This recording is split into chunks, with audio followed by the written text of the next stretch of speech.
at mga intensyon. Sa pamagitan ng paglimot sa sarili, pinapasan natin ang ating krus sa araw-araw sa pagsunod sa yapak ng ating Panginoon. Manalangin tayo upang mapawi ang pagiging makasarili na naghihiwalay sa atin sa Diyos. Sa bawat panalangin ng ating itugon, Panginoon, tingin mo ang aming panalangin.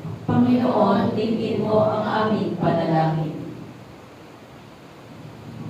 Ang Santo Papa at mga obispo, nawa ay pasanin ang kanilang krus ng pastoral na pagkalinga at tungkulin na walang makasariling sakripisyo.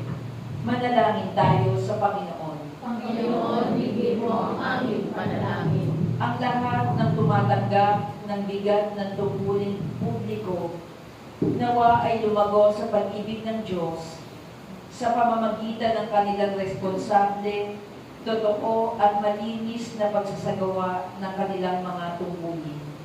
Manalangin tayo sa Panginoon. Panginoon, tingin mo ang aming panalangin. Buong puso nawa nating suportahan ang pagsulong ng katotohanan at labanan ang patagong impluwensya ng kasamaan.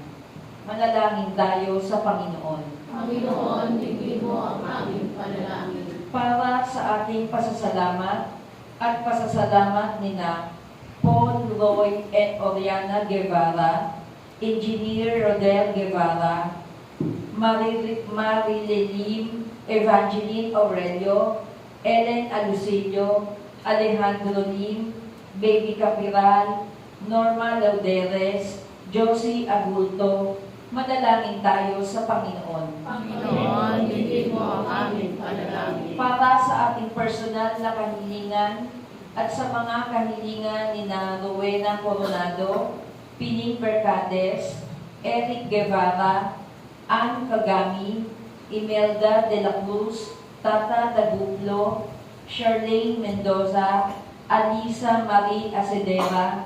Manalangin tayo sa Panginoon. Panginoon, tingin mo ang aming panalangin. Para sa ikaluluwalhati ng lahat ng kaluluwa, lalo na sa mga kaluluwang nakatala sa ating parokya at sa mga kaluluwa ni Inang Linda Guevara, Mori, Marita, Leo, John Victor, Johnny, Mansueto, Procesa, Bonifacio, Araceli, Lara, Juanito, Jovita, Fedelina, Elpidio Sr., Luz Minda, Polina, at para sa lahat ng kaluluwa sa purgatorio, manalangin tayo sa Panginoon. Panginoon, tingin mo ang aming panalangin. Ama ng aming Panginoong Hesukristo, tanggapin mo ang mga panalangin ng naglalakbay mong bayan na naghahangad na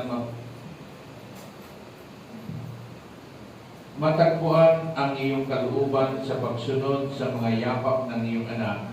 Siya na nabubuhay naghari kasama mo ng Espiritu Santo magpasawalang hanggan. Amen.